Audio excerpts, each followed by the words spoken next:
मुझे मालूम था कुंभ के वॉल्यूम के बारे में, उसके स्केल के बारे में, कि महाकुंभ का आयोजन है तो इसमें भीड़ होगी।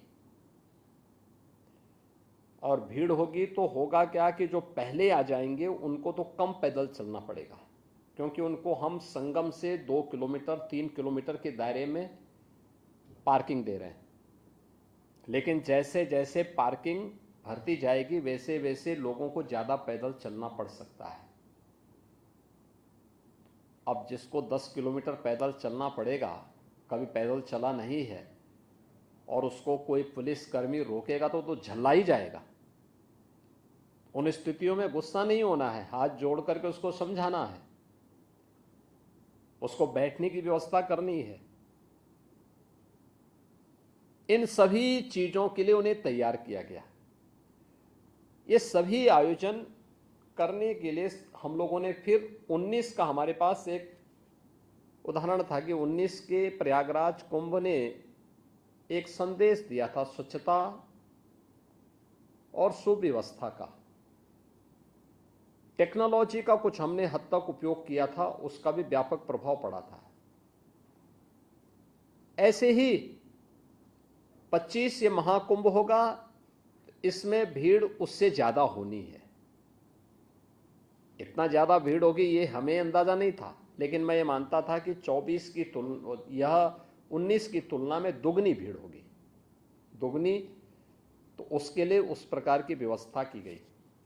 एक मैंने नवंबर 2022 में जो पहली बैठक ली थी, एक सामान्य बैठक ली थी, उस समय कोई तैनाती हमने किसी अधिकारी की नहीं की थी, लेकिन शासन के अधिकारियों के साथ मैंने बैठक ली थी। उस समय मैंने कहा था कि भाई देखो, ये मान के चलिए कि हमारे पास 1 वर्ष का समय है।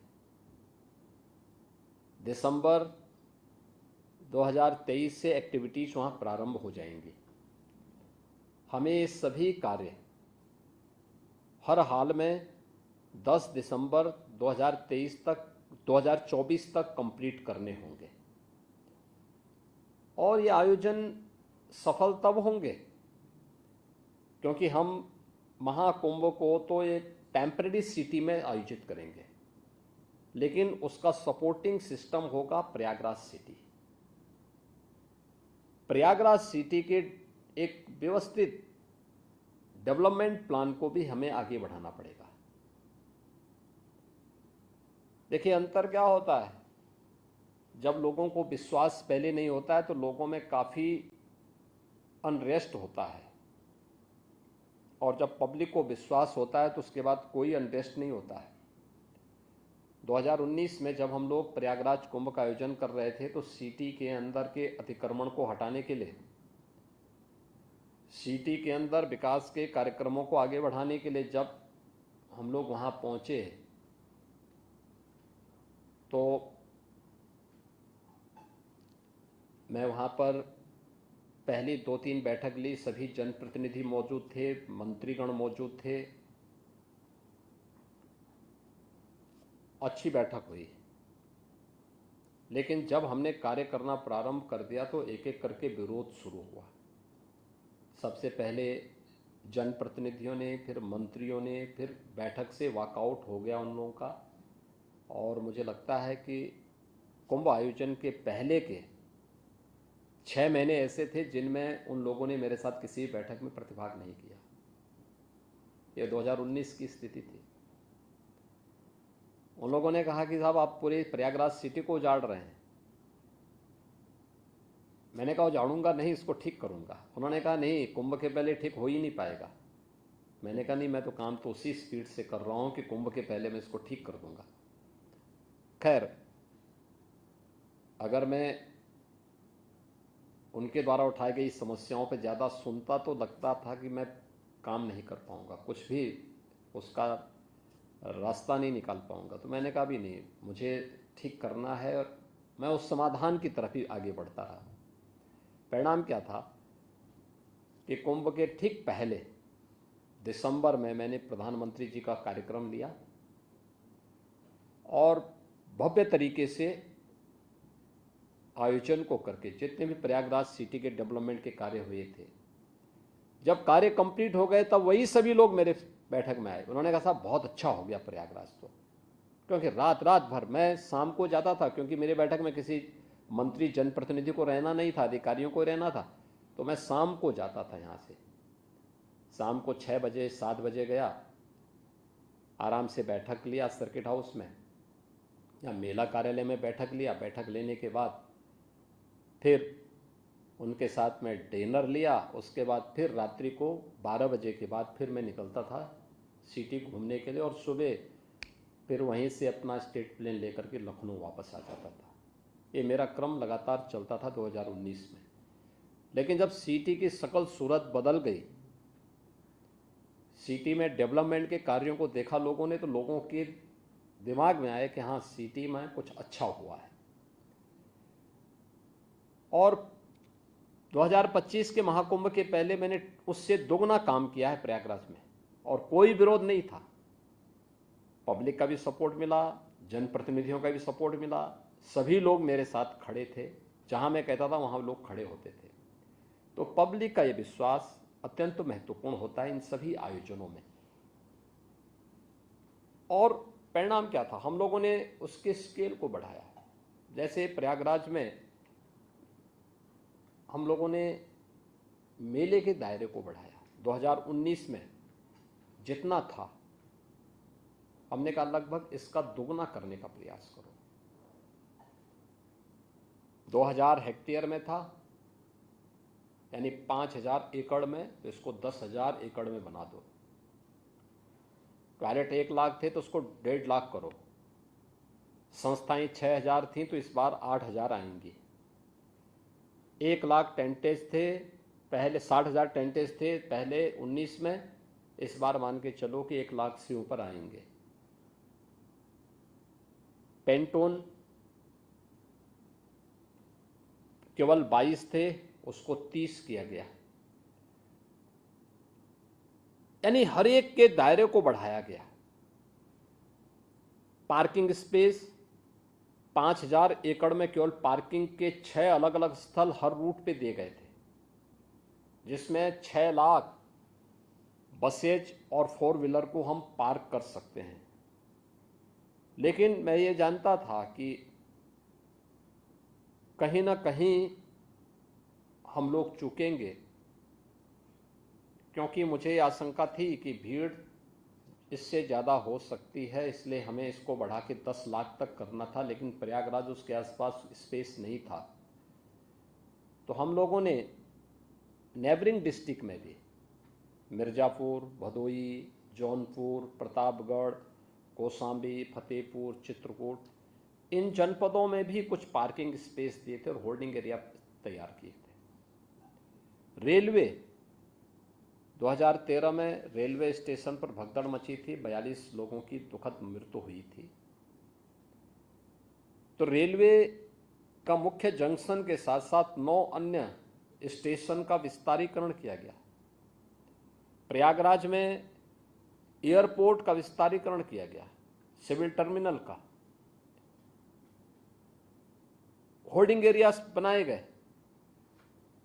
रेलवे स्टेशन के साथ साथ बाहर भी, कि अगर बाई चांस किसी रेलवे स्टेशन पर 5 लाख की भीड़ एक साथ आ गई, रेलवे स्टेशन की सामर्थ्य 3 लाख की है, तो हम 2 से लेकर के 5 लाख अन्य लोगों को होल्डिंग एरिया में रोक करके उनके लिए व्यवस्था दे सकें। हमें एक चीज का जरूर ध्यान रखना चाहिए, जब भी इस प्रकार के आयोजन होते हैं 2 चीजों का स्वभाव होता है। देखिए, ये विशुद्ध धार्मिक आयोजन है। इसमें जो भी स्नान करने के लिए आ रहा है, एक श्रद्धा भाव उसके अंतःकरण में होती है। उसके मन में कोई दूसरा भाव नहीं होता है। वो केवल अपने लक्ष्य तक जाना चाहता है, और उसकी गति और नदी के जल की गति एक जैसी होती है। अगर आप बहते हुए पानी को रोकेंगे तो या तो उसमें करंट होगा तो उसको तोड़ेगा, और नहीं तो अगल बगल कहीं फैलेगा। अगर आपने उसके लिए उस प्रकार की व्यवस्था नहीं की है तो अगल बगल के क्षेत्रों में जहां वो फैलेगा वहां पे उसका नुकसान होगा। ऐसी भीड़ का कैरेक्टर भी होता है। आप उसको उसकी राह पर उसके गंतव्य तक पहुंचने का मार्ग दीजिए, और जब भी आप उसको उसके गंतव्य के मार्ग पर को बाधित करने का प्रयास करेंगे और उसको अपने लक्ष्य तक पहुंचने में बाधा पैदा होगी, तो वह अगल बगल के क्षेत्र में फिर जैसे ही बिखरेगी, तो अगर वहां पे होल्डिंग एरिया नहीं है तो वहां पे कोई ना कोई स्टैम्पेड होने की खतरे होते हैं। यह अक्सर होता है। लेकिन धार्मिक भीड़ जो सचमुच आध्यात्मिक भावना से उत्प्रोत होती है वो अत्यंत अनुशासित भी होती है। आपने देखा होगा 28-29 की रात्रि में जो स्टैम्पेड की घटना घटित होती है, यह रात्रि को 1-1:15 से यानी 1:15 से लेकर के 1:30 बजे के बीच में होती है। उस समय प्रयागराज मेला क्षेत्र में लगभग 4 करोड़ की भीड़ रहती है, और बाकी लोग, क्योंकि सायंकाल 7:30 बजे से ही मुहूर्त शुरू हो जाता है मौनी अमावस्या का, और बाकी भीड़ आ रही है, हर स्तर पर प्रेशर है। लेकिन जैसे ही स्टैम्पेड की घटना घटित हुई, विद इन 15 मिनट के अंदर पब्लिक ने स्वयं ग्रीन कॉरिडोर दिया और उन सभी लोगों को हॉस्पिटल पहुंचाने में मदद भी की। आप अनुमान करिए, जहां पे पूरी सिटी, जिस सिटी की क्षमता केवल 25 लाख की हो, उस सिटी के अंदर 2.5 से 3 करोड़ लोग हों। मेला क्षेत्र में जिसमें रहने के लिए हमने केवल 25 लाख लोगों की व्यवस्था की है, उस मेले क्षेत्र में 4 करोड़ से अधिक की भीड़ हो, आने वाले सभी मार्गों पर भीड़ हो। और यह स्थिति तब थी जब हमने नेबरिंग डिस्ट्रिक्ट में मिर्जापुर, भदोई, जौनपुर, प्रतापगढ़, कौशाम्बी, रायबरेली, फतेहपुर, चित्रकूट, इन सभी में जो होल्डिंग एरिया और पार्किंग के स्थल चिन्हित किए थे, इनमें 2 लाख से अधिक वाहन हमने वहां खड़े करके रखे थे। ये 2 लाख वाहनों में लगभग 2 करोड़ से अधिक पब्लिक वहां मौजूद थी। हाँ, क्योंकि वहां पे डिस्ट्रिक्ट एडमिनिस्ट्रेशन को पहले से तैयार किया गया था कि वहां रोकना पड़ेगा, हो सकता है 24 से 36 घंटे तक उनको रोकना पड़ेगा, तो उनके लिए वहां पे मोबाइल टॉयलेट की व्यवस्था लोकल डिस्ट्रिक्ट एडमिनिस्ट्रेशन को करने हैं। उनके लिए वहां पे भोजन की व्यवस्था, जो भी आप बड़े पैमाने पे लोगों को तैयार कर सकते हैं, पब्लिक सपोर्ट से करना होगा। हमारे यहाँ बेसिक शिक्षा परिषद में जो विद्यालय हैं, इनमें एक 2 रसोइया हैं। विद्यालय बंद करके उन सभी रसोइयों को बुला करके एक जगह उन सब के लिए भोजन की व्यवस्था भी चालू हुई, और हर एक जनपद में ये हुआ। परिणाम था कि 24 घंटे तक हम लोगों ने, यानी 28 की सायंकाल 5 बजे से लेकर के 29 की सायंकाल 5 बजे तक इन सभी लोगों को हम लोगों ने अगल बगल के जनपदों में 2 करोड़ की भीड़ को कंट्रोल करके रखा। और तब जाकर के फिर वे, जब प्रयागराज में, क्योंकि 29 जनवरी को मौनी अमावस्या के दिन मुख्य अमृत स्नान भी था, श्रद्धालु जनों के साथ साथ 13 अखाड़ों का स्नान भी होता है। अखाड़ों का स्नान 2 चैलेंज होते हैं। एक, पहला स्नान कौन करेगा, जिसको लेकर के पहले के कुंभ में मारकाट होती थी, व्यापक झगड़े होते थे। दूसरा, स्नान प्रातः 4 बजे से होना था, लेकिन स्टैम्पेड की घटना के बाद सभी अखाड़े तैयार थे, लेकिन मैंने 3 बजे प्रातः उनसे अनुरोध किया कि स्नान को कुछ देर आपको स्थगित करना पड़ेगा, क्योंकि एक घटना घटित हुई है।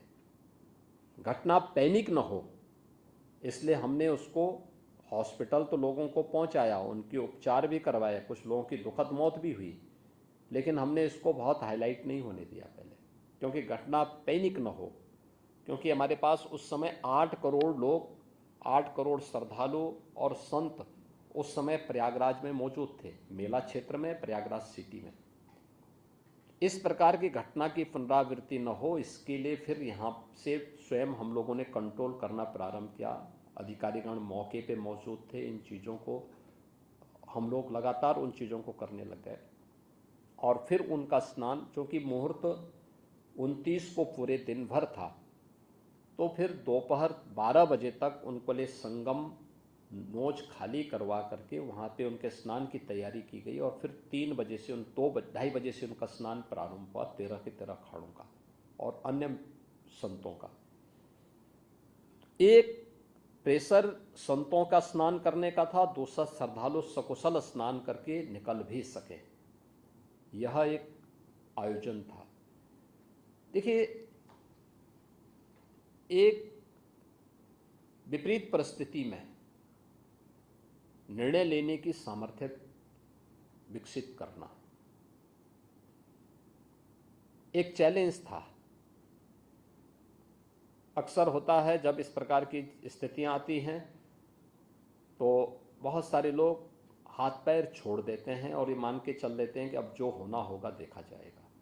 नहीं, हमें विपरीत परिस्थितियों में धैर्य से काम लेकर के और उस समय मजबूती से उस चैलेंज को फेस करने के लिए तैयार होना होगा। दूसरा है कि इस डायलॉग की भाषा, डायलॉग स्थापित करना पड़ेगा हर एक स्टेक होल्डर से, श्रद्धालुजन से, संतों से और अन्य उन लोगों से जो इस पूरी व्यवस्था के साथ जुड़े हुए हैं। एक बेहतर समन्वय के साथ उसको आगे बढ़ाना पड़ेगा। और यह कार्य फिर वहाँ पर पहले से भी था, लेकिन इसको और बेहतर करके मैंने स्वयं भी बातचीत करना शुरू किया यहाँ से। तो आयोजन भी हुआ, अन्य आयोजनों को कंट्रोल किया गया, अगल बगल के जनपदों को भी कहा गया कि भाई देखो, जब तक मैं नहीं कहूँगा तब तक आप वहाँ से किसी को छोड़ेंगे नहीं, रास्ता आप क्लियर करेंगे जिससे यहाँ से निकलने वाले लोगों को हम बाहर निकाल सकें। और रेलवे स्टेशंस की भीड़ को भी कंट्रोल करने के लिए होल्डिंग एरिया के साथ साथ जगह जगह कंट्रोल करने के लिए टीम्स पहले से तैयार थी, लेकिन उसमें और भी हम लोगों को सावधानी बरतनी पड़ी थी। तो ये प्रयागराज की दृश्य था जिसमें प्रयागराज के इस पूरे आयोजन को सकुशल हम संपन्न करने में सबसे महत्वपूर्ण बात यह है कि इन पूरे आयोजन में ये आस्था आर्थिकी का भी कारण बन सकता है, प्रदेश और देश की अर्थव्यवस्था में भी योगदान दे सकता है। यह मुझे लगता है कि अब तक जिसको हम नज़रअंदाज करते थे, आज वह देखने को वहाँ मिल रहा है। उसका एक छोटा सा उदाहरण मैं आपको दूं। प्रयागराज में महाकुंभ के आयोजन के पहले पूरा आयोजन 13 जनवरी से 26 फरवरी के बीच में हुआ है, 45 दिन का आयोजन था। 13 जनवरी को मुख्य एक स्नान था पौष पूर्णिमा का, उस शुभारंभ था महाकुंभ का। दूसरा स्नान मकर संक्रांति का था, इसमें अमृत स्नान भी था। तीसरा स्नान मौनी अमावस्या का था 29 जनवरी को। चौथा स्नान था बसंत पंचमी 3 फरवरी को। पांचवां स्नान था माघी पूर्णिमा 12 फरवरी को। और अंतिम स्नान और महाकुंभ का समारोह था 26 फरवरी महाशिवरात्रि के दिन। 6 स्नान थे जिनमें 3 अमृत स्नान थे। महाकुंभ में 8,000 से अधिक संस्थाओं ने भाग लिया था, यानी धार्मिक और सामाजिक संस्थाएं थीं। शेष अन्य तमाम अन्य संगठन भी इस आयोजन में भागीदार बने थे और 1 लाख से अधिक टेंटेज हम लोगों ने वहां उपलब्ध करवाए थे पूरे आयोजन में।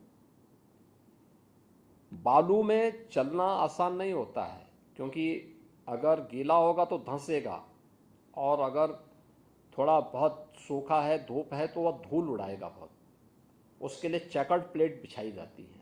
500 किलोमीटर की चेकर्ड प्लेट हम लोगों ने उसके लिए तैयार की थी। 30 पेंटून ब्रिज बनाए थे गंगा नदी और यमुना नदी को पार करने के लिए, इस पार से उस पार जाने के लिए। हम लोगों ने रिवर फ्रंट तैयार किए थे। 12 किलोमीटर का अस्थायी घाट भी बनाया गया था। कुछ पक्के घाट बनाए गए थे।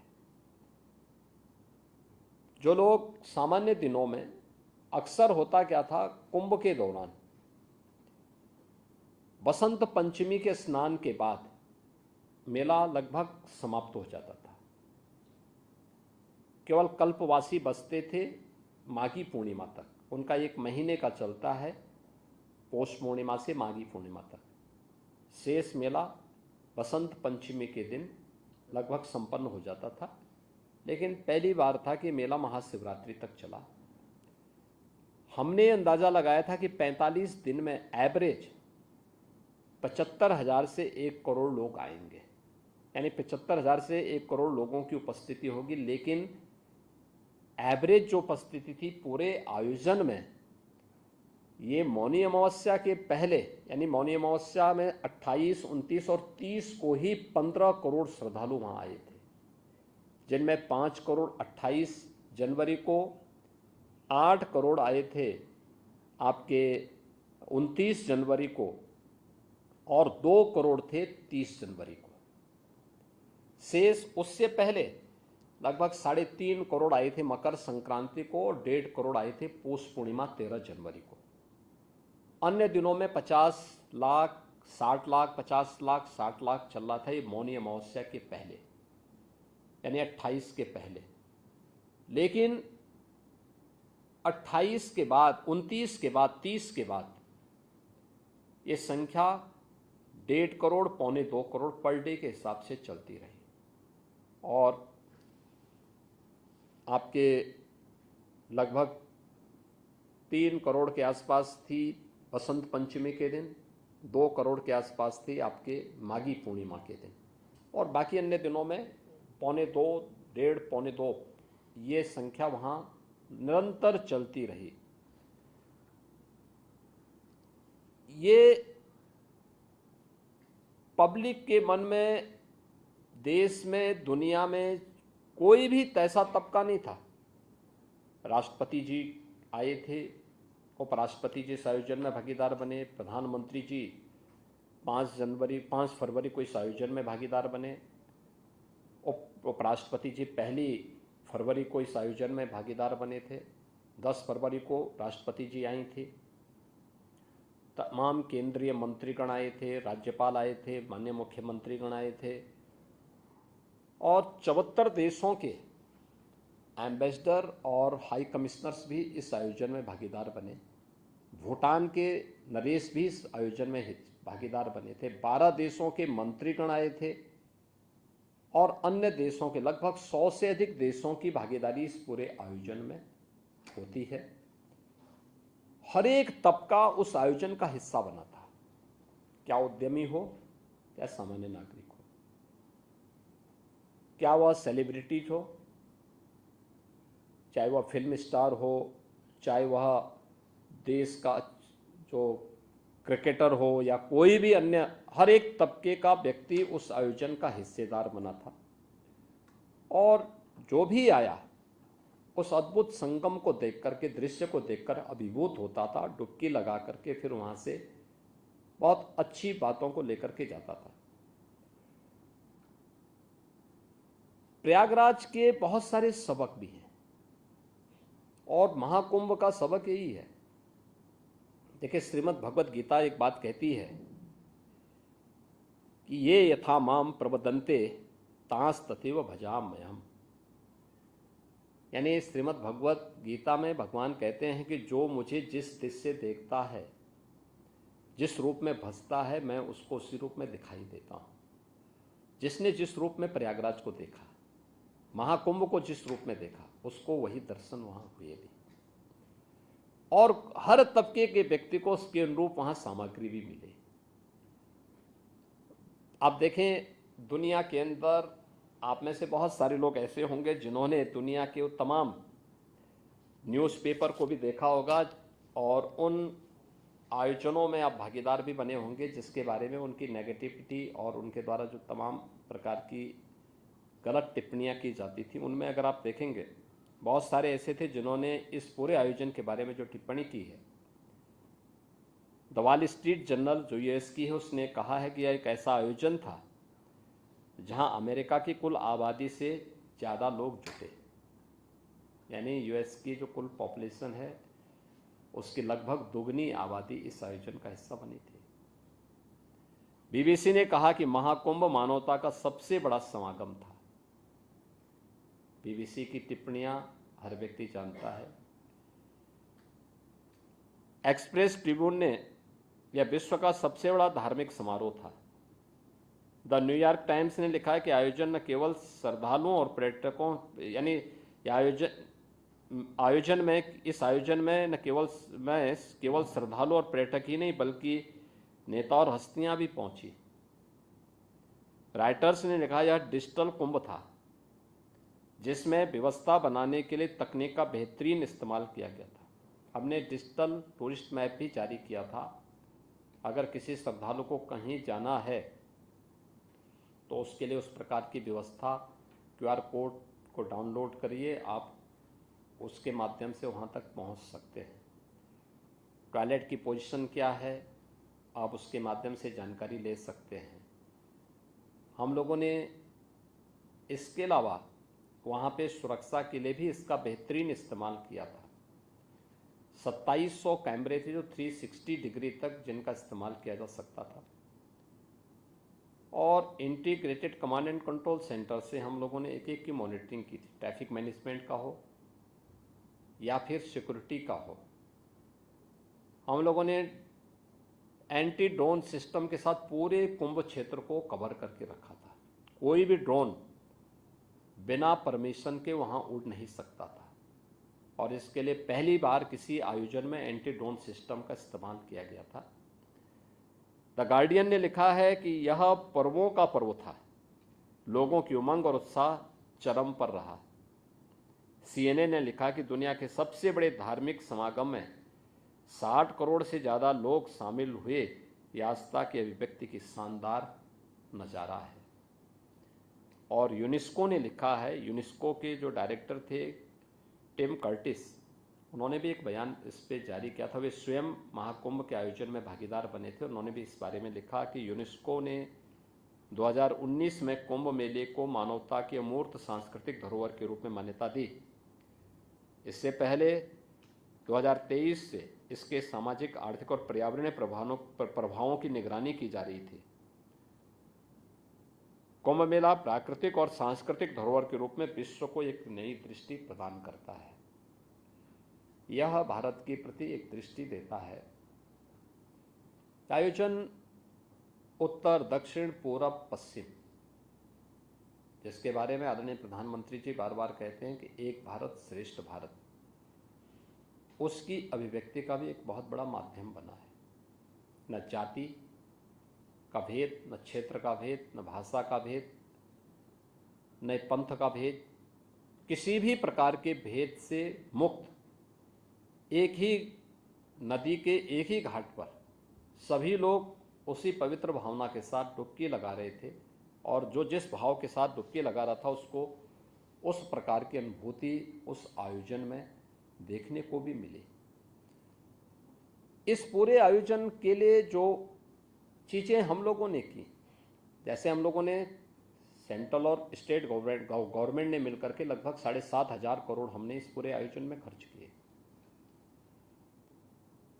लेकिन इसमें से लगभग 6,000 करोड़ हमारे खर्च हुए थे प्रयागराज सिटी और उसके अगल बगल के इंफ्रास्ट्रक्चर पर।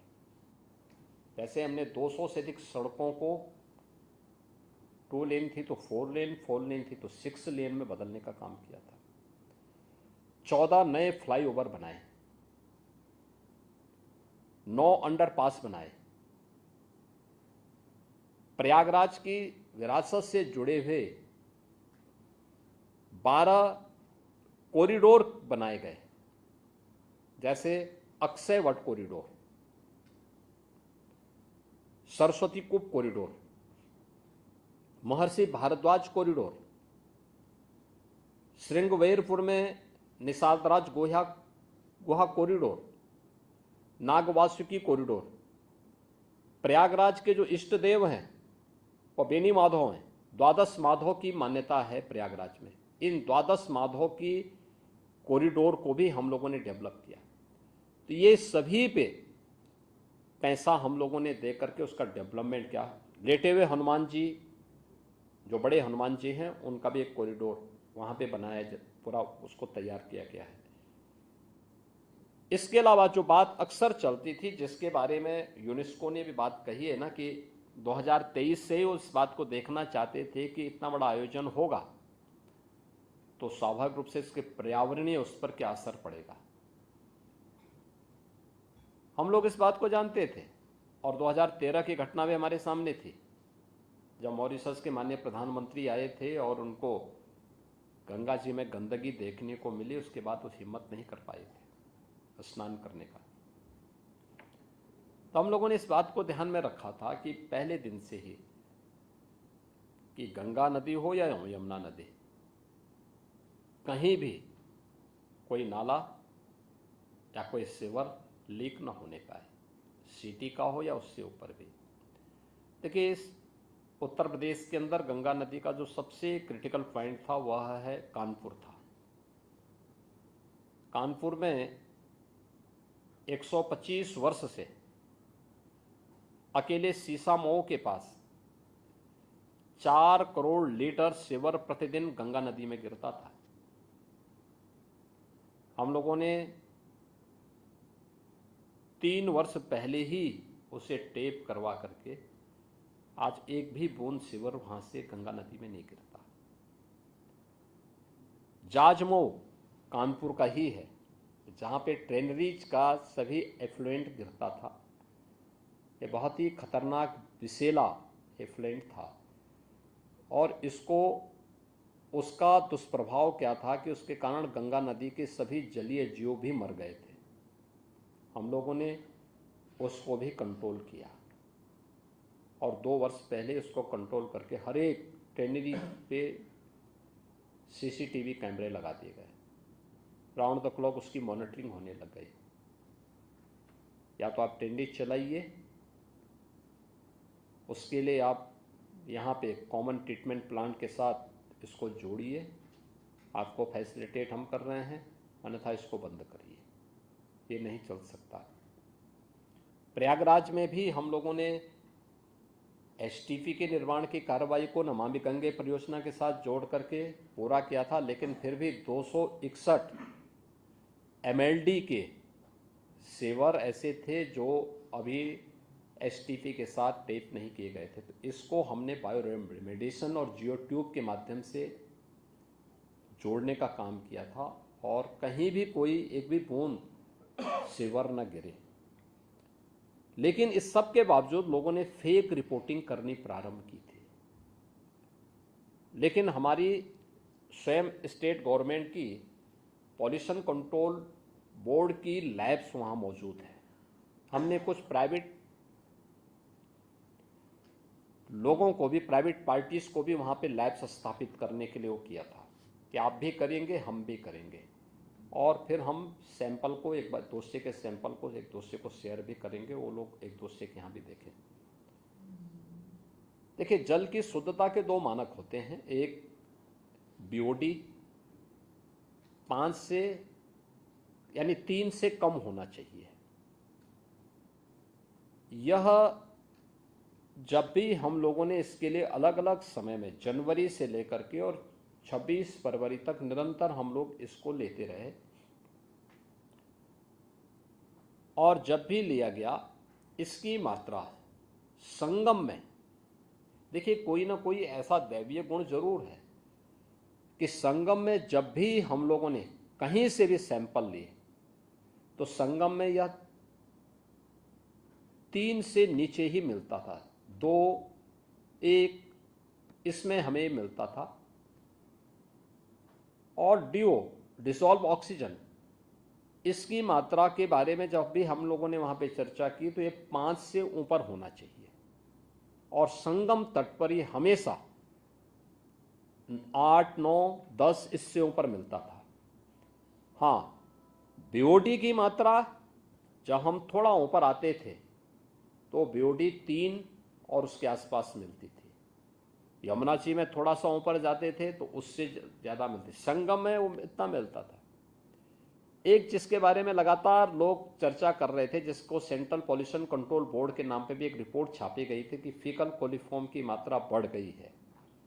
ये जो फीकल कोलिफॉर्म की मात्रा के बारे में इनका कहना था, उसमें उसके 3 कारण होते हैं। वह 100 ml में 2500 MPN के रूप में उसकी मात्रा को लोग नापते हैं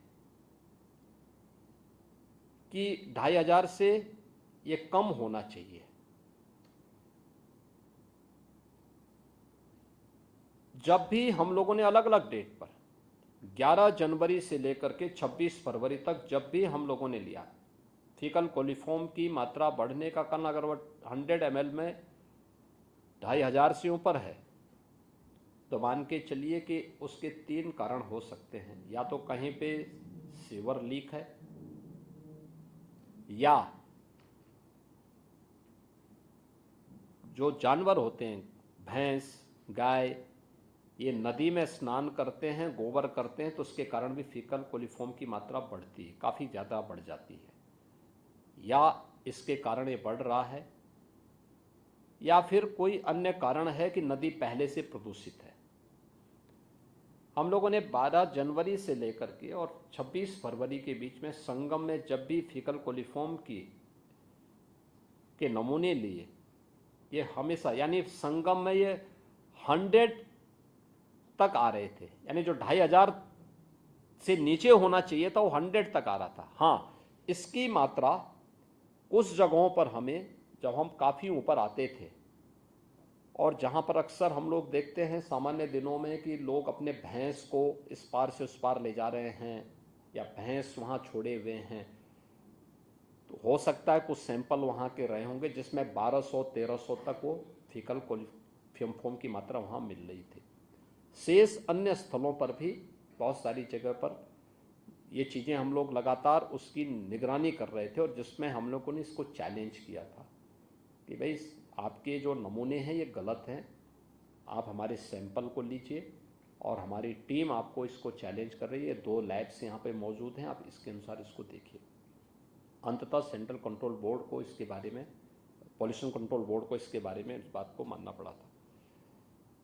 ये आयोजन आर्थिकी के बहुत बड़े आधार भी बनते हैं, और ख़ासतौर पर इसलिए भी ये महत्वपूर्ण हो जाता है कि रोजगार का सृजन कितने बड़े पैमाने पे होता है और कैसे लोगों के जीवन में परिवर्तन का आधार बनता है।